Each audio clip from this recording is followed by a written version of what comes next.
할렐루야. 오늘은 시편 56편 1절에서 13절 말씀을 가지고 두려울 때 해야 할 일, 이런 제목으로 하나님의 말씀을 증거하겠습니다. 시편 56편은 시편 57편, 이 다음 장이죠. 시편 57편과 더불어서 한 쌍의 시다, 이렇게 불리기도 합니다. 거의 같은 주제로 구성이 되어 있기 때문에 56편과 57편을 한 쌍의 시로 보기도 하는데, 이 시가 지어진 배경을 보게 되자면은 다윗이 사울왕을 피해 가지고 블레셋 가드 땅에 망명을 하게 됩니다. 근데 블레셋인들에게 억류가 돼 가지고 다윗이 위기에 처해 있는 그런 상황 가운데서 이 시편 56편과 57편이 지어졌다, 이렇게 배경이 있다는 그 말이에요. 그러니까 블레셋인들에게 억류가 돼 있다라고 생각을 해보세요. 자기가 사울왕을 피해가지고 쫓기는 신세해가지고 겨우 블레셋 가드 땅으로 망명을 했는데, 그곳에서도 사람들에게 사로잡혀가지고 억류가 되어 있다. 앞으로 나아갈 수도 없고 뒤로 물러갈 수도 없고, 아무리 자기 주위를 둘러봐도 자기에게 도움을 줄 수 있는 이가 하나도 없는 그때에 그야말로 암울한 현실 앞에 다윗은 캄캄한 칠흑과도 같은 인생을 걸어가고 있었다, 그 말입니다. 아무것도 보이지가 않는 거예요. 너무나도 암담한 현실 앞에 자칫 잘못하면 무너질 수 있는 그러한 상황 가운데 다윗은 어떻게 이 위기를 극복해 나가고 있는가라고 하는 거예요. 얼마나 무섭겠습니까? 자기를 죽이겠다고 쫓아오는 사울왕이 있고, 자기가 도망갔는데 자기를 사로잡아가지고 있고, 언제 죽을 줄도 모르는 그런 두려운 상황 가운데 다윗이 과연 했던 일이 무엇인가? 그리고 앞으로 우리가 인생을 살아가면서 두려운 순간들을 만나거나 또 불안하거나 초조한 순간들을 만날 때 과연 그러한 위기들을 어떻게 극복해 나가야 될 것인가? 오늘 그러한 부분들을 살펴보면서 은혜를 받고자 합니다. 자, 두려울 때 해야 할 일, 첫 번째, 주를 의지해야 된다 그랬죠. 오늘 보면 3절 말씀을 보면은 내가 두려워하는 날에는 내가 주를 의지하리이다 그러죠. 다윗이 지금 공포에 사로잡혀 있다고 해도 과언이 아니죠. 무섭죠. 두렵고 떨리죠. 언제 죽을지는 모르는 그런 날을 지금 다윗이 살아가고 있죠. 근데 다윗은 뭐라고 고백을 하냐면, 내가 두려워하는 날, 내가 두려움이 임할 그 순간순간마다 자기는 무엇을 하겠다라고 고백을 하냐면, 내가 주를 의지하리이다 그래요. 의지하리이다. 아멘. 여기서 의지하다라고 하는 말은 뭐냐면은 신뢰하다, 확신하다, 혹은 희망을 걸다, 이런 의미로 사용이 됩니다. 그러니까 두려워하는 날에는 다윗은 지금 뭐라고 고백을 합니까? 내가 두려움이 임했을 때는 하나님께 희망을 걸겠다, 그거예요. 하나님께. 아멘. 내가 무섭고 두렵고 불안하고 초조한 순간이 올 때 거기서 무너져 버리는 것이 아니라 나는 하나님을 신뢰하고 하나님을 확신하고 하나님께 희망을 걸겠다라고 하는 거예요. 그리고 또 한 가지 우리가 봐야 될 게 뭐냐면은, 다윗이라고 하는 사람은 자신을 해하려고 하는 원수들로 인해서 뭐라고 결심을 하냐면은, 절대로 나는 너희들 때문에 두려워하지 않겠다라고 하는 결심이 들어가 있다라는 거예요. 너희들이 아무리 나를 두렵게 해봐라, 나를 아무리 공포스럽게 해봐라, 나는 뭐 하겠다? 하나님을 의지하겠다. 내가 두려워하는 날에는, 내가 시련이 다가오면 다가올수록, 내가 공포가 밀려오면 밀려올수록, 내가 두려움이 오면 올수록 나는 하나님을 의지할 것이다. 이렇게 결심을 하는 거예요. 마찬가지로 오늘 우리에게도 인생을 살아가면서 여러 가지 불안한 순간들이 올 때가 있고 두려운 순간들을 만날 때가 있죠. 그럴 때마다 우리는 뭘 해야 됩니까? 성경을 통해서 우리가 이미 본 대로 배운 대로 뭘 해야 되는 겁니까? 하나님을 의지하는 법을 배워야 된다는 거예요. 아멘. 배워야죠. 하나님의 말씀을. 다윗을 보니까 두려워하는 날에는 하나님을 의지하더라. 마찬가지로 우리가 두려워하는 날을 만나면은 이미 우리가 말씀을 통해서 배운 대로 우리도 하나님을 의지하고 살아가야죠. 그게 올바른 그리스도인들의 자세겠죠. 아멘. 시편 34편 4절을 보면은 내가 여호와께 간구하매 내게 응답하시고 내 모든 두려움에서 나를 건지셨도다 그러죠.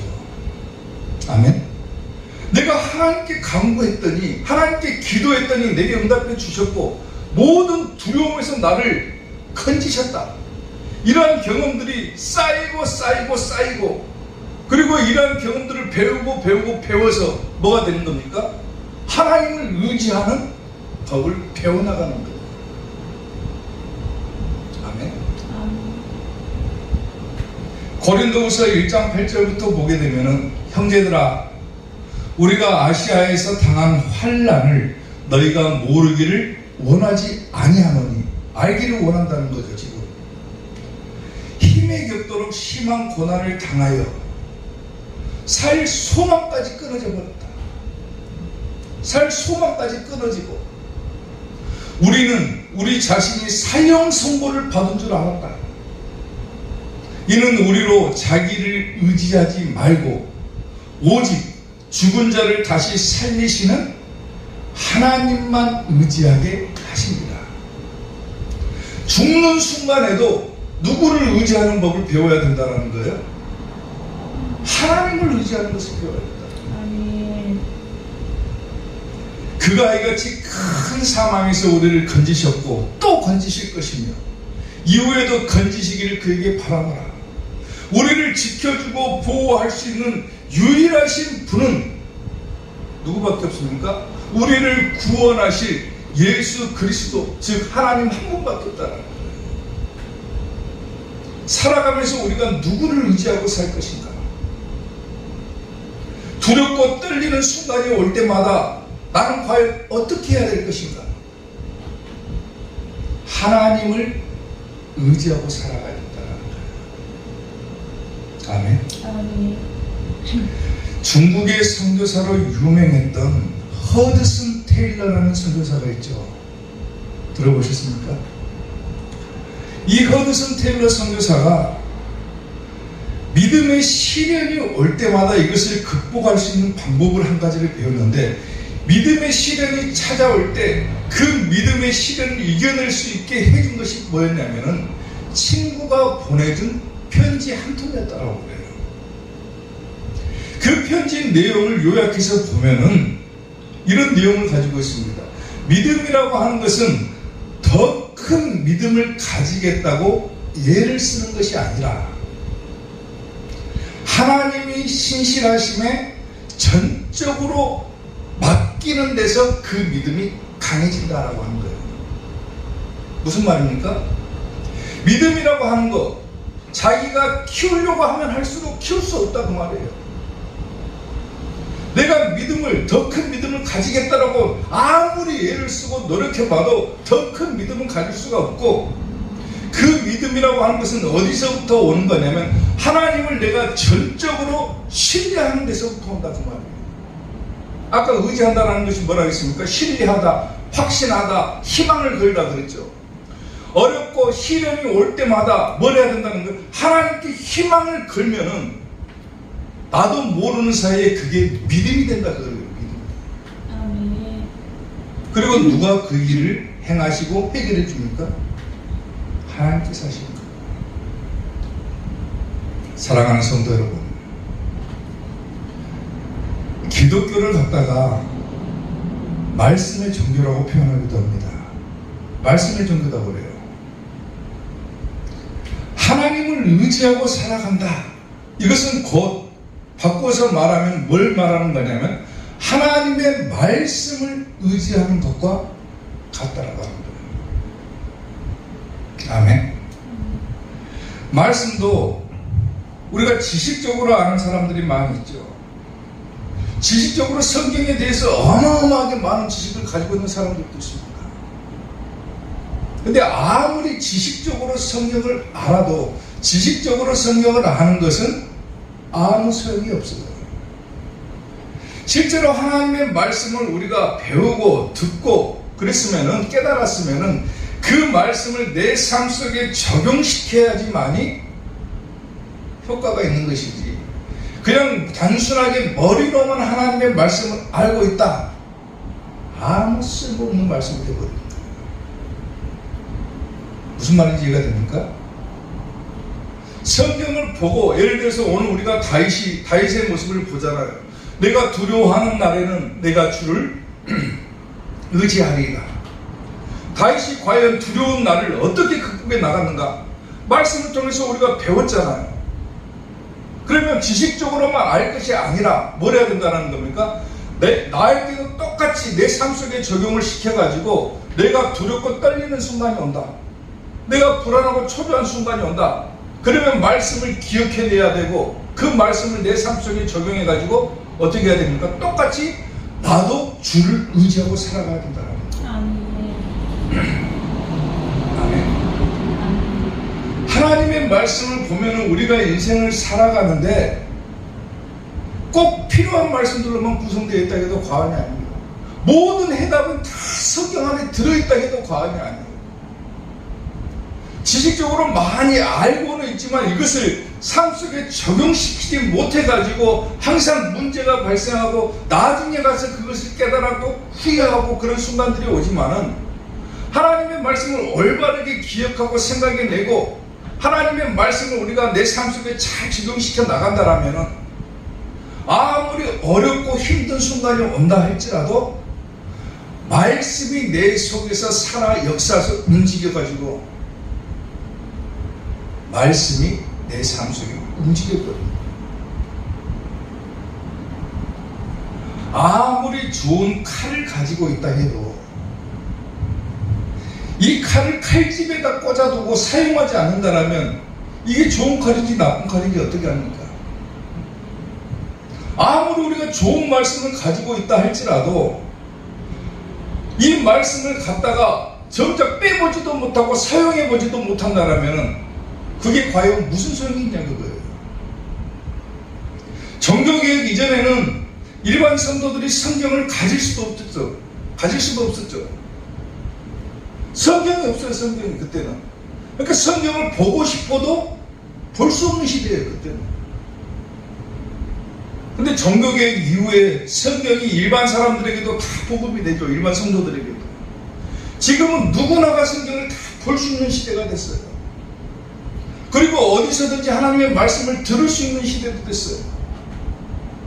자기가 마음만 먹은다면 보고 듣는 것은 아무런 문제가 되지가 않는데, 지식적으로 많이 듣고 많이 알아도 정작 내 삶 속에서 이 말씀이 움직이지 않는다, 작용하지 않는다면 아무런 소용이 없다고 말이죠. 아멘. 인생을 살아가면 분명히 힘든 순간이 옵니다. 자기가 예상하지 못한 순간들을 만날 때가 있죠. 비록 짧은 인생을 살아와서도 이런 것들을 경험을 통해서도 알 수가 있잖아요. 10년을 살았건 20년을 살았건 내가 생각하지도 못했는데 어려움이 찾아올 때가 있죠. 그때마다 과연 나는 무엇을 해야 될 것인가? 다윗처럼 두려워하는 날에는 내가 주를 의지하리이다. 아멘. 하나님을 의지하는 법을 배웠다라면 힘들고 어려운 순간이 오면 좌절하거나 낙심할 것이 아니라 오히려 하나님을 더욱더 신뢰하고 하나님께 희망을 걸 줄 아는 우리 이사교회 성도들이 되시기를 주님의 이름으로 축원합니다. 아멘. 두려울 때 해야 할 일 두 번째, 말씀을 찬송해야 된다 그랬죠. 오늘 보면 10절 말씀을 보면은 내가 하나님을 의지하여 그의 말씀을 찬송하며 여호와를 의지하여 그의 말씀을 찬송하리이다. 앞서서 다윗은 내가 두려운 날에는 하나님을 의지할 것이다 이렇게 결심을 했죠. 그리고 또 뭐라고 고백하냐면 내가 하나님을 의지하여 그의 말씀을 찬송할 것이다. 하나님의 말씀을 찬송할 것이다. 여기서 찬송하다라고 하는 것은 자랑하다, 칭찬하다 이런 의미로 사용됩니다. 내가 하나님의 말씀을 자랑하다, 자기 속에 있는 하나님의 말씀을 끄집어낼 줄 안다라는 거죠. 두려운 날에 어떤 사람이 찬송할 줄 알겠습니까? 두려우면 뭐합니까? 숨기 바쁘죠. 찬송이 나옵니까? 불안하고 초조한데. 근데 다윗은 오히려 뭘 하는 거예요 지금? 내가 하나님을 의지하고 오히려 그의 말씀을 찬송할 것이다. 그리고 10절 11절을 보면은 보세요. 4절 말씀하고 10절에 대한 반복이 계속 이어지고 있는데 내가 하나님을 의지하고 그 말씀을 찬송할지라 똑같죠. 10절 11절하고 똑같아요. 내가 하나님을 의지하였은즉 두려워하지 아니할 것이다. 그러죠. 다윗은 앞서서 뭐라고 고백했습니까? 내가 두려운 날에는 내가 주를 의지할 것이다. 그리고 하나님을 의지하고 그 말씀을 찬송할 것이다. 내가 하나님을 의지했다. 그러니까 뭐 한다는 겁니까? 두려워하지 않는다. 나는 두려워하지 않는다. 혈육을 가진 사람이 내게 어찌하리까 그러죠. 혈육을 가진 사람이라고 하는 뜻은 뭐냐면은 썩어서 없어지는 몸을 가진 사람을 말하는 거예요. 우리 같은 사람을 말하는 거예요. 아무런 능력이 없는 사람, 그런 사람들이 과연 하나님을 의지하는 자를 어떻게 할 수 있겠느냐? 하나님을 의지하고 살아가면은, 하나님을 찬송하고 살아가면은 혈육을 가진 사람, 썩어서 없어진 몸을 가진 사람들이 하나님을 어떻게 대적해서 싸우겠냐 그거죠. 아멘. 하나님밖에 없다.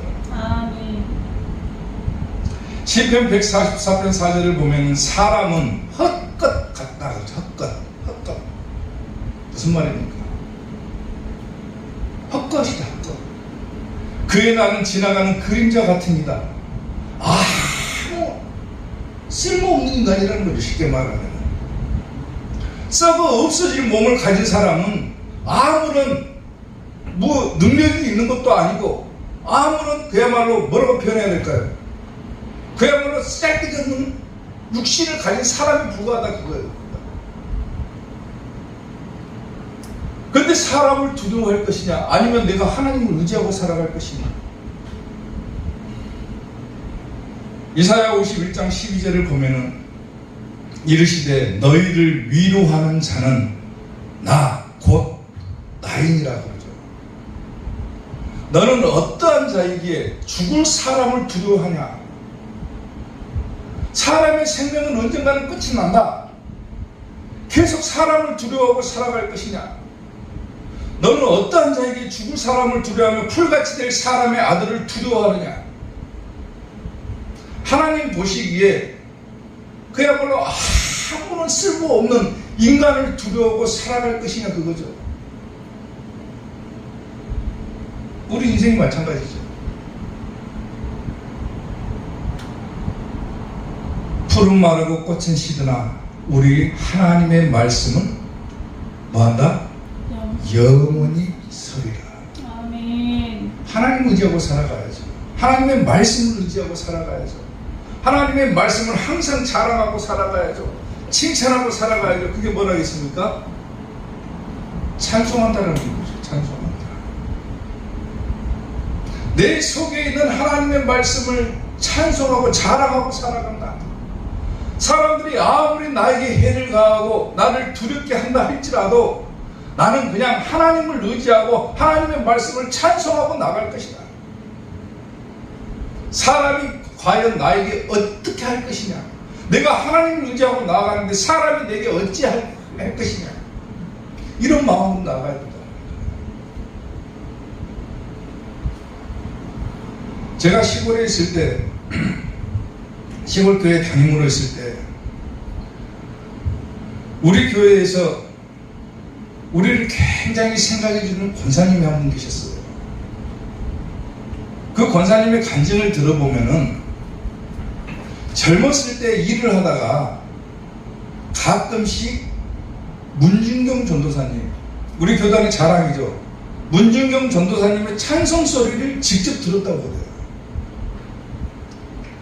문중경 전도사님이 곳곳으로 돌아다니면 신앙군에 있는 지역 곳곳을 돌아다니는데 지도까지도 와가지고 돌아다니면서 뭐라고 돌아다니냐면은 그냥 뭐 전도하고 말씀하고 돌아다니는 것이 아니라 그냥 지나가다가 그냥 길가에 앉아가지고 뭘 하냐면 찬송을 불렀다는 거예요. 찬송을. 근데 우리 권사님이 그 찬송을 들으면서 진짜 찬송 잘한다고, 지금도 귓가에 그 찬송 소리가 들린다고, 맴도는 것 같다고 그런 간증을 하신 적이 있어요. 힘들고 어려운 시기에 다른 것을 하는 것이 아니라 그분은 돌아다니면서 동네마다 돌아다니면서 그냥 길거리에 힘들면 주저앉아가지고 뭘 하냐면 찬송 불렀던 거예요. 찬송 불렀던 문중경 전도사님. 그리고 그 찬송 소리를 들었던 사람들이 은혜가 돼가지고 돌아온 거예요.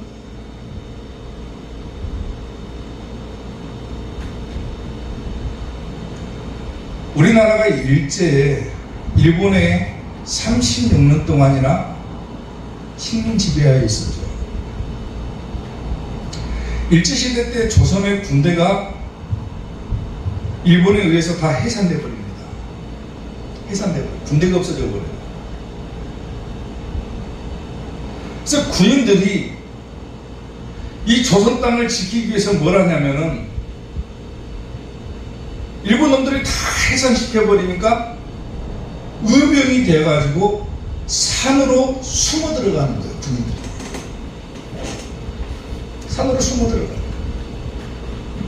당시에는 조선 사람들 머리가 어떻습니까? 머리 모양이 상투를 이렇게 틀거나 목에, 아니면 장가 안 간 사람은 머리를 길게 길러가지고 머리를 닦고 다니는 그런 시대죠.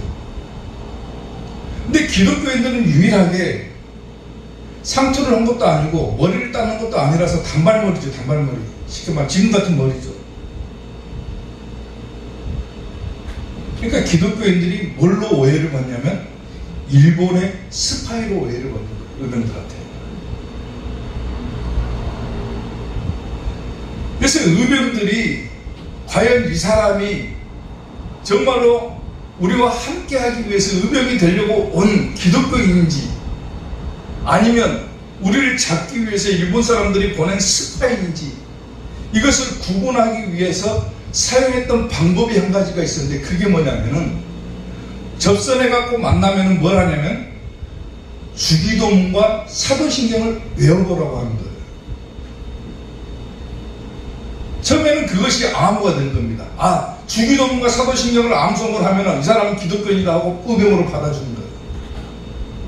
나중에는 일본 사람들도 주기도문하고 사도신경을 암송을 해버리니까 나중에 방법을 바꿨는데, 어떻게 방법을 바꿨냐면은 찬송을 불러보라고 하는 거예요. 찬송을. 그리고 찬송을 잘 부르면은 아, 이 사람은 스파이가 아니라 기독교인이구나. 그리고 의병에 합류를 했다. 이런 이야기가 있습니다. 사랑하는 성도 여러분, 찬송은 성경을 보든 어디를 보든 찬송이 가져다주는 한 가지 능력이 있다라고 자신있게 얘기할 수 있는 것이 뭐냐면, 찬송은 분명하게 기적을 가져다준다라고 하는 겁니다. 아멘. 아무리 힘들고 어려운 순간에도 이 찬송만 내게 있다라면 두려움은 능히 극복해 나갈 수가 있다라고 합니다. 그렇게 찬송을 잘 부르시고 찬송을 좋아하셨던 문중경 전도사님도 죽음을 두려워하지 않고 순교할 수가 있었죠. 초대교회 성도들을 한번 생각을 해보십시오. 콜로세움에서 군중이 사자떼가 막 달려들어도 뭐 하다가 죽습니까? 찬송 부르다가 죽죠. 차디찬 지하 감옥에 매를 맞고 갇혀있는데 찬송을 불렀더니 오히려 어떻게 옥문이 열리게 되죠. 기적이 일어나게 되죠. 우리 삶의 여러 가지 어려운 순간순간들이 올 때마다, 그러니까 저는 여러분들에게 자신있게 얘기할 수 있는 것이 뭐냐면은 찬송 많이 부르시라는 거예요. 찬송. 힘들고 어려울 때 오히려 찬송 부르시라는 거예요. 찬송. 찬송 부르면 기적이 일어나고, 때로는 우리가 인생을 살아가면서 어려운 순간을 만나면 기도조차도 되지 않는 그런 순간들이 올 때가 있잖아요. 하나님께 의지해야 되고 하나님께 기도해야 되는데 그 기도조차도 나오지 않는 순간들을 만날 때가 있다는 거예요. 그럴 때는 뭐 합니까? 찬송 부르는 거예요. 찬송. 다윗이 내가 두려워하는 날에는 내가 주를 의지할 것입니다. 그리고 주를 의지하고 그의 말씀을 찬송할 것입니다. 기도조차도 되지 않는 어려운 순간을 만날 때면 차라리 찬송을 부르고, 두렵고 무섭고 떨리고 불안하고 초조한 순간이 오면은 오히려 찬송 부르면서 해결하시라는 거예요. 아멘. 아멘. 찬송의 능력이 있는 겁니다. 찬송 부를 때 기적이 일어납니다. 인생을 살아가면서 두렵고 떨릴 때는 기도하고 찬송하는 우리 사교의 성도들 되시기를 주님의 이름으로 축원합니다. 아멘. 두려울 때 해야 할 일 마지막 세 번째, 감사제를 드려야 된다 그랬습니다. 오늘 보면 12절 말씀을 보면은 하나님이여 내가 주께 서원함이 있사온즉 내가 감사제를 주께 드리리니 그러죠. 다윗은 두려운 날에는 내가 하나님을 의지하겠습니다. 내가 두려울 때는 하나님을 의지하고 하나님의 말씀을 찬송하겠습니다. 그리고 뭐라고 하냐면 하나님이여 내가 주님께 서원함이 있사온즉 내가 감사제를 드리겠습니다. 감사제를. 감사제를 드린다는 게 뭡니까?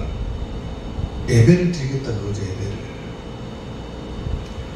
다윗의 서원이라고 하는 것이 뭡니까? 지금 하나님 내가 주께 서원함이 있습니다. 이 서원이라고 하는 것은 뭐냐면 하나님께 감사제를 드리는 거, 예배를 드리는 것을 말하는 거예요. 하나님께서 자기 자신을 구원해 주실 것을 확신하기 때문에 드릴 수 있는 약속이다 그 말이에요. 9절 봐보세요.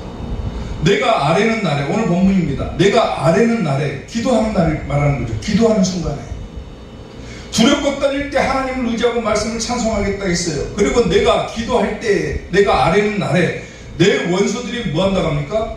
물러가리니. 이것으로 하나님이 내 편이심을 내가 압니다 그래요. 아멘. 이것을 지금 약속으로 드리는 거예요. 다윗이 내가 주께 서원함이 있사온즉 내가 감사제를 하나님께 드리겠습니다. 하나님께 내가 기도하면 하나님께서 반드시 나를 구원해 주실 것을 내가 확신하고 있기 때문에 내가 그 약속을 지키겠습니다. 예배를 드리겠습니다. 그거 예배를. 감사 예배를 드리겠다는 거죠. 감사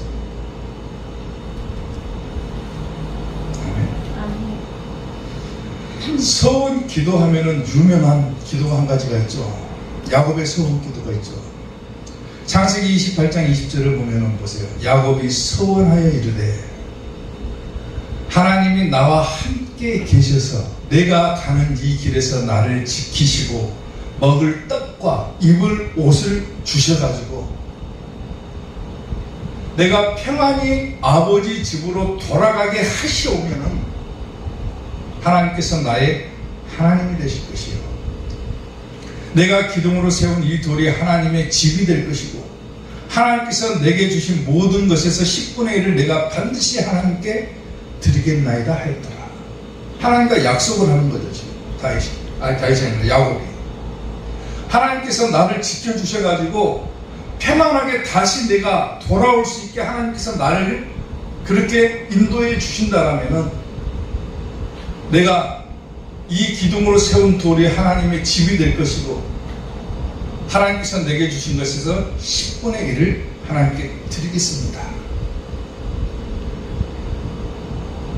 뭐 하는 겁니까 지금? 예배를 드리겠다고 약속을 합니다. 하나님께서 나를 지켜주시면 내가 예배를 드리겠습니다. 감사 예배를 드리겠습니다. 다윗도 마찬가지죠. 다윗은 이미 확신하고 있죠.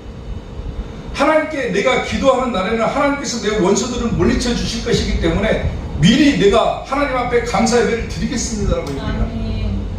야곱도 마찬가지로 예배를 통해서 하나님께 감사의 표현을 하고 있다라고. 아멘. 사실상 예배의 최고봉을 찍은 사람이 누굽니까 성경에서? 야곱이죠. 야곱. 야곱만큼 예배에 대해서 잘하는 사람이 없습니다. 그리고 야곱만큼 예배에 대해서 많은 체험을 가진 사람도 없어요. 보세요. 창세기 35장 1절을 보면 하나님이 야곱에게 이르시되 일어나 베델로 올라가서 거기 거주하면 내가 내 형 에서의 낯을 피하여 도망하던 때에 내게 나타났던 하나님께 거기서 제단을 쌓으라 하신지라. 이것이 어디입니까? 야곱이 서원기도 드린 장소예요. 아까 창세기 28장에서 창세기 28장에서 하나님 앞에 하나님 나로 편히 다시 아버지 집으로 돌아오게 하시면 내가 이곳에다가 다니엘 돌을 쌓은 이곳에다가 하나님이 집이 되게 하겠습니다. 그 약속을 드렸던 장소에 하나님께서 뭐라 하시냐면은 야곱이 위기의 순간을 만난 거예요. 지금 어려운 순간을 만났을 때 하나님께서 뭐라고 야곱에게 말씀하냐면 네가 나에게 약속했던 그 장소에 가가지고 제단을 쌓아라. 뭐라는 겁니까? 예배를 드리라는 거예요. 예배를 드리라. 어려움이 찾아왔냐? 위기가 왔느냐? 네가 나에게 약속했던 그 장소에 가서 예배를 드려라. 아멘? 아멘. 예배 드리라고요. 야곱이 이에 자기 집과 사람과 자기와 함께한 모든 자에게 이르되 너희 중에 있는 이방 신상들을 버리고 정결하게 하라는 거죠. 자신을 정결하게 하고 너희들의 의복을 바꾸어 입으라. 우리가 일어나 어디로 올라가자? 베델로 올라가자. 하나님과 약속했던 그 장소로 올라가자. 하나님과 만나는 그 장소로 올라가자. 내 환난 날에, 어려운 순간에, 내가 두려운 날에, 내 환난 날에 내게 응답해 주셨으며 내가 가는 길에서 나와 함께 하신 하나님께 내가 거기서 뭐 한다고 합니까? 제단을 쌓는다. 예배를 드리란다 그거예요. 아멘. 예배가 얼마나 중요한지를 야곱은 몸소 체험하고 체험했던 사람이다. 위기가 닥쳐오고 두려운 날이 오면은 야곱이 돌파구를 찾는데 그 돌파구가 뭐냐면 예배라는 거예요. 성경의 여러 인물들을 보면 어려운 순간들을 만날 때 하나님께 기도하고 찬송하고 뭐 여러 가지가 있죠. 근데 야곱만큼은 어려운 순간이 오면 뭐라는 겁니까? 예배부터 생각이 났던 거예요. 예배부터. 예배가 자기 평생을 좌중지했던 거예요. 내가 힘들고 어려운 순간이 오면 하나님께 예배를 드리면 다 해결되더라 그거예요. 예배를 드리면. 아멘? 평생을 예배드리며 살았던 사람이 야곱이라는 거예요. 심지어 보세요. 히브리서 11장을 보게 되면 히브리서 11장 21절을 보면 믿음으로 야곱은 뭐 할 때?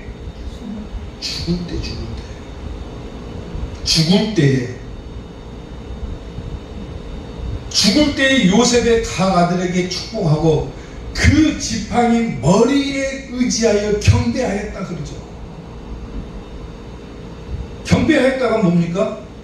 예배드렸다 그거예요. 예배드렸다. 죽는 순간까지도 그 지팡이에 일어나가지고 그 지팡이 머리에다가 그 지팡이 머리에 의지하여 경배하였다. 죽을 사람이 뭔 힘이 있습니까? 금방 죽는 사람이. 아무런 기력이 없으니까 사람이 죽는 거 아닙니까? 근데 그 곧 죽을 사람이 그 죽는 순간까지도 뭐합니까? 지팡이 머리에 의지하여 하나님께 예배를 드렸다. 죽는 순간까지도 예배 드리다 죽었다 그거예요. 그만큼 예배에 대해서 철두철미했던 사람이 바로 야곱이라는 거예요. 왜?